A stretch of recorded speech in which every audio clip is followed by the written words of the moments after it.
Et nous revenons au Togo pour la dernière partie de cette émission. Vous l'aurez compris, le débat n'était pas fini en coulisses. Nous revenons donc au Togo pour la dernière partie. Comme je le disais, nous allons parler de l'accélération du processus de mise en œuvre, de mise en place plutôt de l'assurance maladie universelle. Et sur annonce faite à l'issue du Conseil des ministres tenu le mercredi dernier, l'assurance maladie universelle sera désormais pilotée non seulement par l'INAM, mais aussi par la Caisse nationale de sécurité sociale, un élargissement de la gestion de cette assurance pour permettre à d'autres couches de bénéficier de cette assurance. La mise en œuvre devrait commencer à partir de janvier 2024. Je voudrais bien commencer par vous, Pasteur. Non, je crois que ces derniers jours, au cours des conseils des ministres, l'assurance maladie universelle est devenue prend la plus grande partie. Et je pense que c'est une bonne chose parce qu'il faut avoir des citoyens en bonne santé pour pouvoir créer de la richesse. C'est tout à fait normal. Et il a fallu même qu'au départ, c'était l'INAM, l'INAM qui était l'institution retenue pour pouvoir gérer cette situation, mais aujourd'hui on a enjoint la CNS, donc ce qui veut dire que ces deux institutions vont désormais travailler sur le sujet pour la santé des autocollants, ce qui est une bonne chose. Sauf que dans cette situation réglementairement, il va falloir quand même que à la base que certaines conditions préalables soient remplies. Parce que c'est tous les Togolais qui sont concernés aujourd'hui de toutes les façons. Qu'on soit privé ou qu'on soit fonctionnaire, qu'on soit agriculteur, qu'on soit paysan, qu'on soit dans le formel ou l'informel. C'est une bonne chose parce que ça a prospéré ailleurs. Et je pense que naturellement, le Togo compte peut-être avec l'appui de certains partenaires pour pouvoir y arriver. Et donc, que cela réglementairement se fasse comme un projet qui est élaboré pour servir la cause des citoyens. Que cela ne rentre pas dans la poche des gens.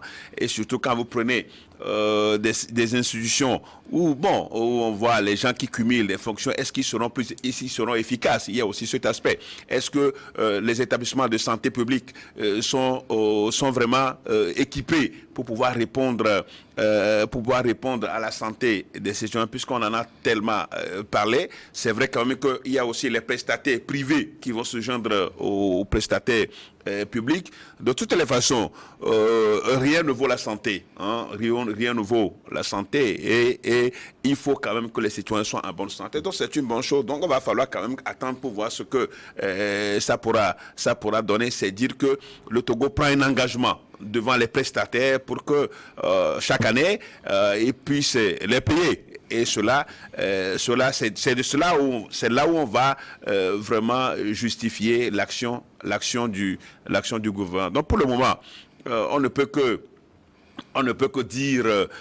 souhaiter que cela vraiment se réalise pour la bonne santé des citoyens, que ça ne soit pas de l'illusion, que ça ne soit pas de l'heure. Il faut que réellement cela se fasse, parce que les Togolais ont besoin d'être en bonne santé. Par le passé, nous avons toujours créé l'État délabré, l'État de déconfiture des centres de santé publique. Aujourd'hui, si on veut aller, il faut quand même y investir dans les centres de santé publique pour pouvoir répondre aux besoins sanitaires médicaux des populations. Alors, Robert Kossigan, à côté, l'assurance maladie universelle s'ouvre à plus de populations, à d'autres couches qui viennent s'ajouter. Et maintenant, sa gestion aussi se fera de concert avec la Caisse nationale de sécurité sociale, selon les décisions du Conseil des ministres et des décrets d'ailleurs qui ont suivi le Conseil des ministres de l'autre mercredi 4 octobre. Oui, je vois en cela peut-être la prise en charge, non pas seulement des fonctionnaires de l'État, mais aussi du secteur privé qui souvent sont alors inscrits à la Caisse nationale de sécurité sociale. Et comme on veut l'élargir à tous les citoyens lambda, peut-être cela doit passer aussi par cet enregistrement biométrique, devant alors donner peut-être une identité. Et voilà, une identité biométrique à tous les citoyens togolais, que ce soit autochtones ou étrangers. L'État doit alors donner un numéro d'identification à tous ceux qui résident sur le sol togolais. Cela doit passer aussi par là. Et ça doit aussi passer par le renforcement des plateaux techniques de tous les centres de santé sur le territoire togolais, que ce soit les CMS et tout. Il va falloir que le plateau technique soit renforcé. Il faudrait aussi avoir le personnel qualifié. N'oublions pas qu'il y a beaucoup de Togolais qui sont formés dans les différentes dans les différents métiers de la santé, mais la plupart sont à l'extérieur, faute peut-être d'intéressement offert par l'État. Je crois que c'est le moment où l'État doit offrir plus alors de moyens à ces praticiens de la santé pour qu'ils puissent être peut-être intéressés à venir travailler au pays et à aider les populations togolaises dans les tréfonds, que ce soit dans les villes, les villages et les hameaux, alors à avoir les soins adéquats pour mieux se porter. Parce qu'une population qui se porte bien et qui a la santé peut alors concourir facilement à l'économie de ce pays-là. Donc nous ne pouvons que encourager l'État à y aller, que vraiment ça ne soit pas un projet qui sera peut-être exécuté à demi-teinte, mais que cela alors profite à tous les Togolais de toutes les bourses et de toutes les couches sociales. Emmanuel Vivien, Tommy, élargissement de l'assurance maladie universelle, on met à contribution la Caisse nationale de sécurité sociale pour une nouvelle phase, ou bien une nouvelle physionomie de l'assurance maladie universelle au Togo à partir de janvier 2024. Je pense qu'il faut toujours saluer les bonnes initiatives et les bonnes résolutions du gouvernement togolais. La question de l'assurance universelle a commencé, ça fait, si je ne me trompe pas, pratiquement une quinzaine d'années qu'on essaie de parler de cela. Il y a eu des propositions venant du gouvernement, venant des départements, mais aussi de la société civile et quelquefois aussi de certaines formations politiques. Mais aujourd'hui, il faut saluer la concrétisation de cette volonté de garantir la santé pour tous aux Togolais que le gouvernement vient de nous montrer à travers ce communiqué du Conseil de ministres. Vous savez, à ce Conseil de ministres, au total, 7 décrets ont été examinés et adoptés en faveur de l'assurance universelle. Et ici, ce qu'il faut comprendre, c'est que l'assurance universelle permet, c'est une assurance obligatoire à tous les Togolais, ça permet à tous les Togolais de pouvoir se soigner dans les centres de santé, aussi bien de l'État comme du privé. Et cela soulage un peu les peines parce que, au moins pour la majorité des produits de premiers soins, l'État prend cela en charge. Et c'est comme une assurance ordinaire. Sauf que ici, ce n'est pas une question de secteur. C'est-à-dire que quand on prend l'INAM, l'INAM s'adressait plus à ceux qui travaillent directement pour l'État, donc les fonctionnaires d'État.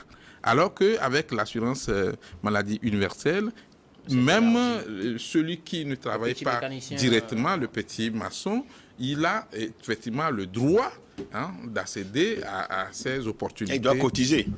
Ah oui, mais il n'y a aucune assurance qui est gratuite. Sauf que ici, c'est l'État togolais qui prend la grande partie, qui subventionne, et donc ça permet de garantir la santé.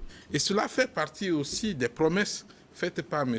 Faure Gnassingbé lors de sa campagne, garantir une meilleure santé pour la population togolaise. Maintenant, dans la pratique, il faut distinguer les étapes. Il y a effectivement cette annonce, ces décrets qui reviennent justement sur qui gère l'assurance. Au début, on avait parlé de l'INAM. Aujourd'hui, c'est l'INAM et la Caisse nationale de sécurité. Pourquoi la Caisse nationale de sécurité?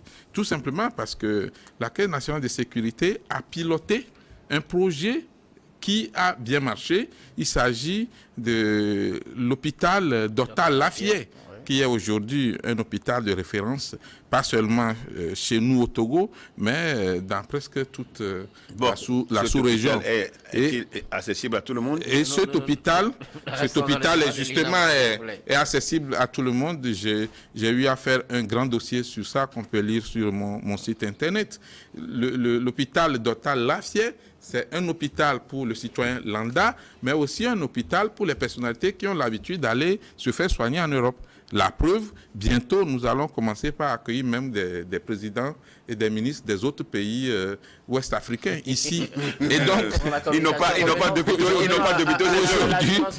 de aujourd'hui, la Caisse nationale de sécurité a su gérer ce projet de bout en bout pour aboutir effectivement à Dr Lafié. Vous avez vu, c'est le président de la République lui-même qui est venu faire le lancement de cet hôpital. Et cet hôpital qui utilise déjà des robots. Et donc, revenons à l'assurance. Oui, mais justement, c'est une expérience à capitaliser. Et je pense qu'on est dans ce sens-là. La Caisse nationale de sécurité gère aussi la sécurité des travailleurs. Et donc, si vous avez même les moyens, vous n'êtes pas en bonne santé, je crois qu'il y a un problème qui se pose. L'autre défi maintenant pour le gouvernement, c'est essayer de revaloriser les centres de santé, les cases de santé, transformer les cases, les dispensaires en de vrais centres ayant les moyens pouvant permettre aux praticiens d'administrer de très bons soins à nos concitoyens. Quand on prend notre territoire de Lomé jusqu'à Senkassé, il y a des zones où des femmes continuent par accoucher dans les maisons. Il y a des zones où... Continuent par accoucher en route. En cours de route. Des témoignages d'un ancien ministre dont la maman est morte justement dans la zone d'attaque. Je ne vais pas donner le nom.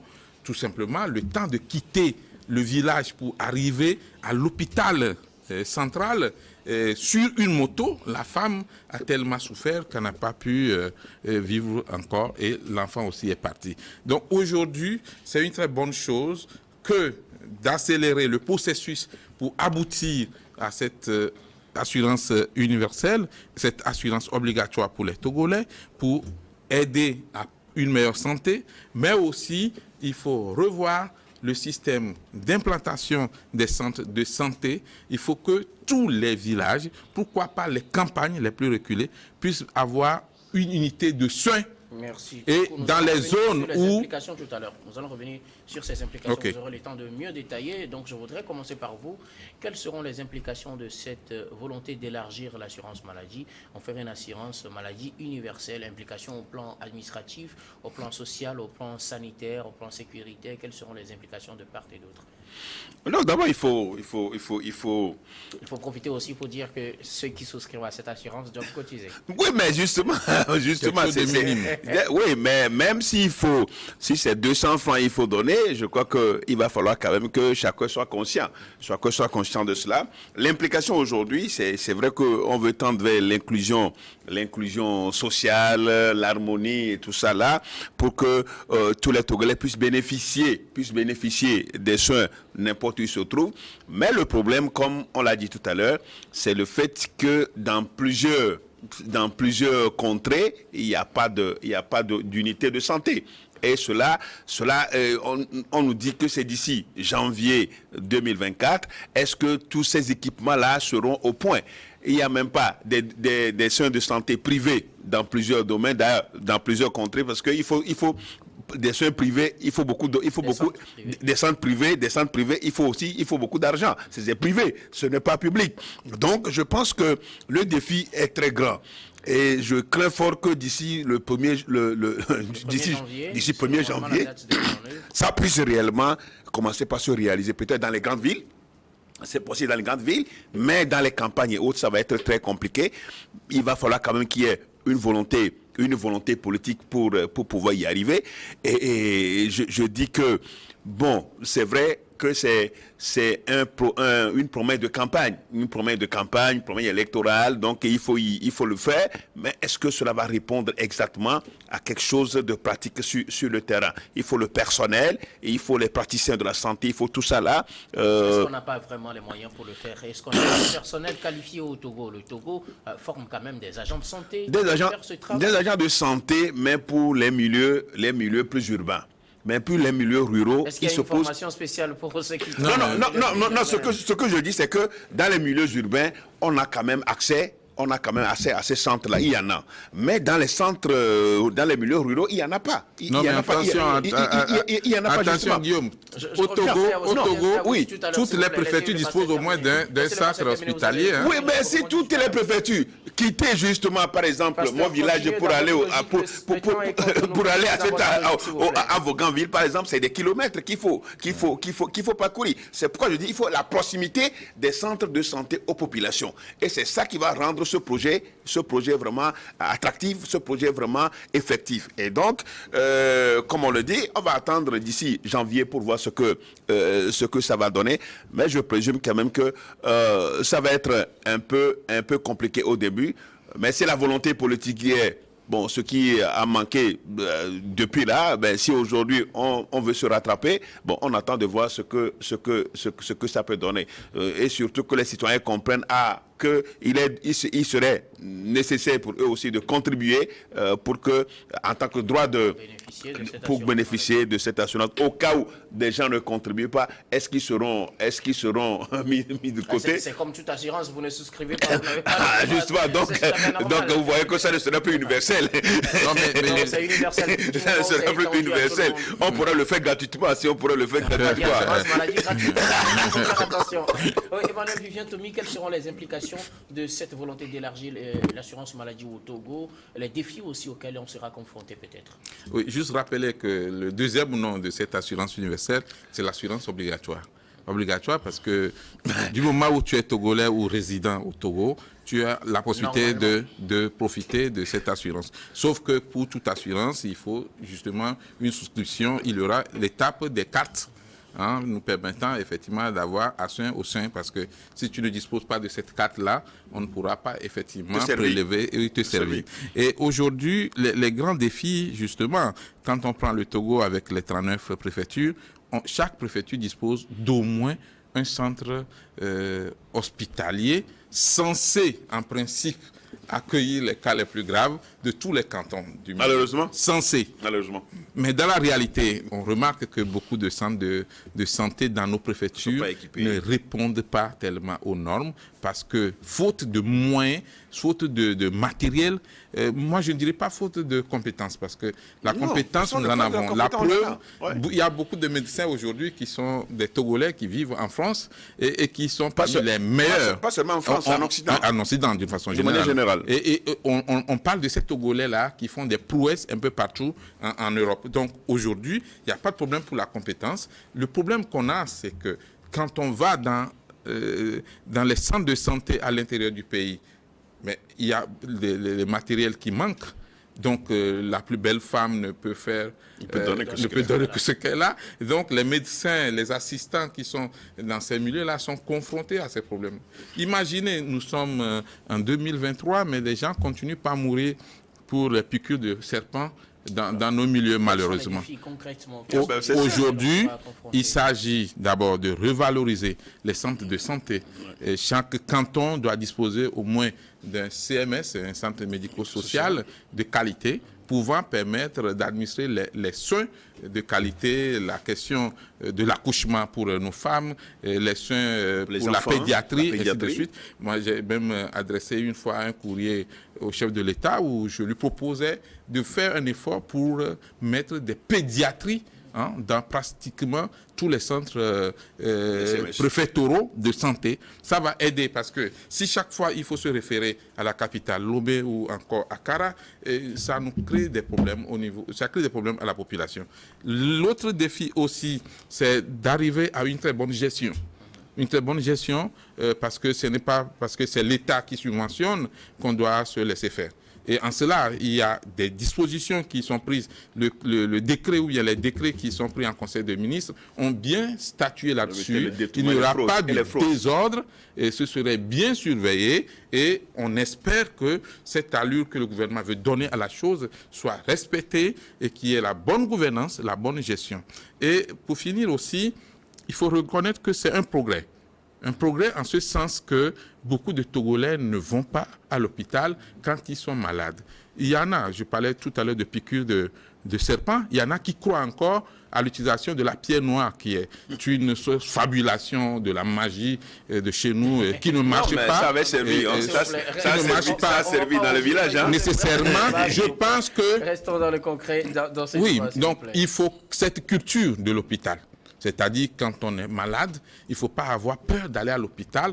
Ce qui fait peur, justement, c'est la pauvreté. C'est parce qu'on n'a pas d'argent. Justement, on n'a pas les moyens. Donc, avec cette assurance maladie, on ne va pas payer les 100% de vos produits, mais au moins, on prendra une grande partie. Je ne vais pas donner de pourcentage. Et c'est une avancée pour la santé publique dans notre pays. Nous devons en prendre soin. Merci beaucoup. Robert Kossigan, côté l'assurance maladie universelle pour les Togolais, quelles seront les implications et les défis qu'on devrait se préparer à affronter? Je crois que mes prédécesseurs ont déjà tout dit, ont élaboré sur les sujets principaux sur lesquels l'État doit veiller et exécuter son programme. Mais je voudrais attirer l'attention aussi sur la formation du personnel, surtout l'accueil. C'est cet accueil qui manque dans nos centres de santé, qui pousse la population à ne plus se faire aller dans les centres publics. Voilà, dans les centres de santé publique. Dans les formations de santé publique, surtout, l'accueil manque.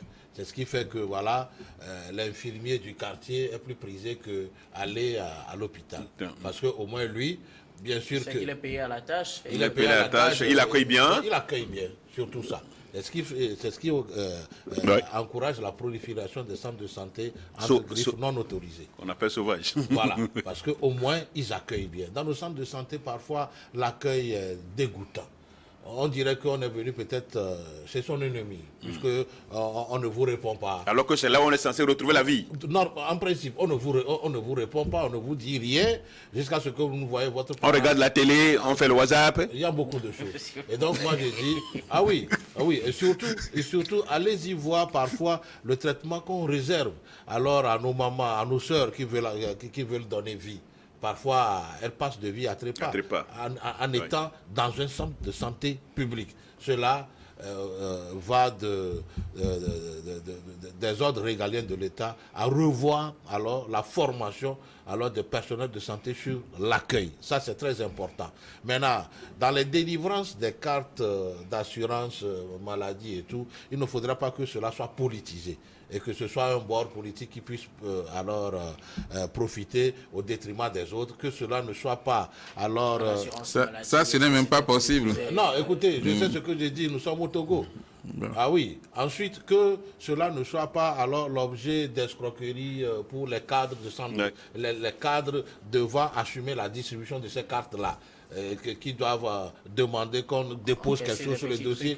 Ah oui, nous sommes mais il y a une sensibilisation sur comment ça va se passer. Le gouvernement décline des projets alors qui suscitent beaucoup d'engouement, mais à l'exécution, nous voyons des faiblesses et des manquements de certains agents et des cadres. Sur le terrain. Cela ne doit pas alors être chose qui doit prospérer dans cette nouvelle initiative qui vient secourir alors le peuple togolais à se faire soigner et à ne pas avoir peur quand il tombe malade.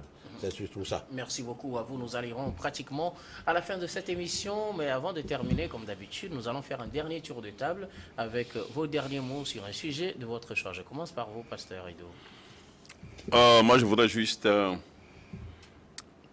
rassurer les Togolais quant en ce qui concerne l'exploitation de Wi-Fi Zone.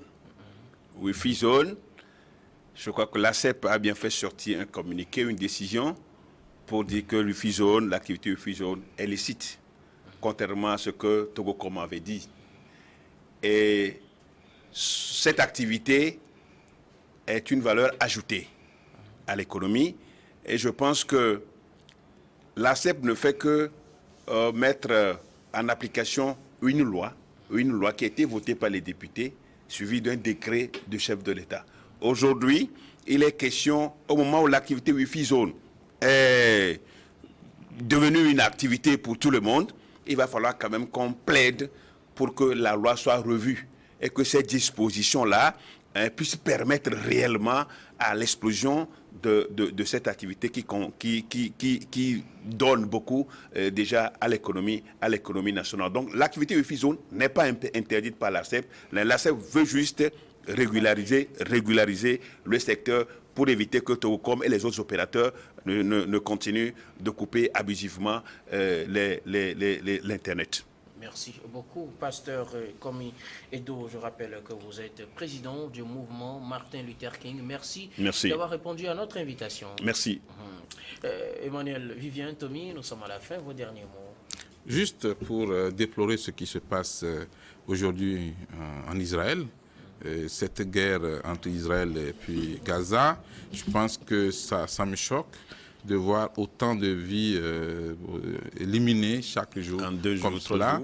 Je pense que c'est important. Aujourd'hui, nous pensons que nous sommes un peu loin, ça ne nous concerne pas, mais c'est une affaire qui nous concerne tous parce qu'on connaît aussi l'histoire entre Israël et puis le Togo, l'histoire entre Israël et même certaines ethnies du Togo. Aujourd'hui, ce qui est très important, c'est que les gouvernants du monde trouvent une solution, un, pour que la guerre s'arrête, et deux, aussi pour que cela ne se répète plus, parce que la mort des enfants, la mort des femmes enceintes, je pense que tout ce traumatisme-là, ça c'est pas bien, et il faudrait que le monde soit en paix. C'est important. Cultivons les vertus de la paix un peu partout dans le monde. Merci beaucoup. Emmanuel Vivien Tomi, vous êtes journaliste, directeur général de Plume Libre. Vous êtes également conseiller en communication politique. Merci d'être passé sur ce plateau. Un plaisir de vous avoir tous les jeudis. Toujours un plaisir aussi. Nous allons terminer avec vous, Robert Kossigan à côté. Je voudrais inviter alors les cadres de la préfecture de Vaud à venir nous soutenir le samedi, le 14 octobre 2023. Cela y va de leur intérêt. Vous savez, quand il y a des réussites, quand il y a des succès qui viennent s'exprimer, entretenir les jeunes sur comment faire pour réussir, cela alors les influence beaucoup à les imiter, à prendre alors les voies qu'ils ont alors empruntées pour arriver au sommet. Je voudrais aussi inviter alors le ministre du développement à la base de venir entretenir les jeunes sur alors beaucoup de projets que l'État met à la disposition des jeunes. Nous espérons qu'une invitation est envoyée au ministère. Ah oui, le ministère. Oui, il y a des invitations qui leur est envoyées et surtout notre Premier ministre de venir, ne serait-ce que pour influencer un peu la vie des jeunes filles de cette localité pour qu'elles puissent toutes lui emboîter le pas. C'est important. Je voudrais qu'ils suivent l'exemple de Pasteur à qui on a demandé. Pasteur qui a montré son invitation. J'ai déjà mon invitation avec moi. Invité, on y sera. Tout le monde sportif est invité pour que la fête soit toute belle. Merci beaucoup à vous, Robert Kossigan Akwete, où je rappelle que vous êtes analyste politique et président de l'AJD Alliance Jeunesse Développement, dont le tournoi se tient actuellement dans le Vaud et la finale c'est à Vaud-Clicamé. Vous arrivez à Clologo, vous dépassez le lycée de Clologo, après voilà, vous tournez à votre gauche et vous arrivez à Clicamé. Vous demandez à Clicamé, vous venez. Merci beaucoup à vous. Merci également à vous, très chers téléspectateurs, d'avoir été des nôtres. C'est la fin de ce numéro de Regard Croisé. Je vous retrouve demain avec le même plaisir pour un autre numéro. Merci.